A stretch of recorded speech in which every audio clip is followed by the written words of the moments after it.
be aware to Ariana neighborhood, aka AB. So I'm saying all this stuff to, lean on to your own understanding. Pray always. You know what I'm saying? Ask God. And how do you know it's God? Some people think it's God is talking to him, but it's some spirit of divination, some devil, and all that. But see, God always comes with peace. You get what I'm saying? God would. That's why it's good to know His word. He will always come with saying things that goes along with His word.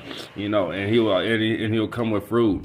And if you can always make a prayer like, let the mask come down from anybody that's around me, or anybody comes in my life, or anybody, you know what I mean, that might want to come into my life, or I walk into their life. You can always ask that type of stuff.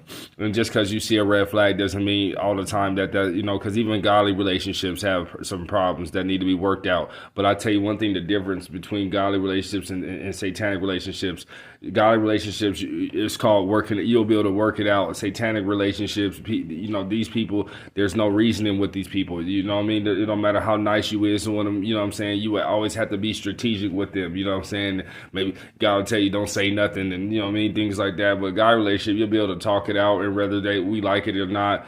It's not about that, but it's about doing we understand it's about doing God's will. We understand that's probably the most healthiest thing to do. We understand, a satanic relationship is always going to be kind of one-sided and selfish, and you will always notice that your energy gets drained. You get what I'm saying? And it would just be you will always have to lose yourself in order to be around these type of people. You get what I'm saying? You'll always have to dumb down. They'll never really let you be yourself. You know what I'm saying? They'll critique that. Certain things, those are certain signs as well.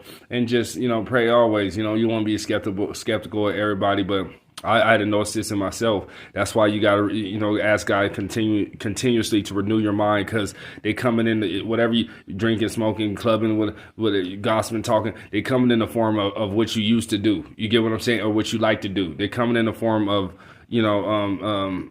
good, like I said, good conversation. You're coming in the form of, you want to smoke some blunts. They're coming in the form of, and they might even give you something free, but at the same time, you need discernment too to notice nothing's free. There ain't nothing free in life. Something's happening. You know what I'm saying? You know what I mean? You just want to make sure it's in alignment with God, because I noticed there's some people that, like, I had a relationship with my family members, some of them, and like even my mother, for instance, she would give me things, but then I would have to listen to everything she wanted to say, and I didn't have no say in the relationship. I have to, I remember she had a husband, but I'm in the middle floor now. I got to hear every one of her problems and stuff like that while I'm staying there. Now I get no peace. Now, I get all the temper tantrums. You get what I'm saying? So you got to witness what's going on. There's usually little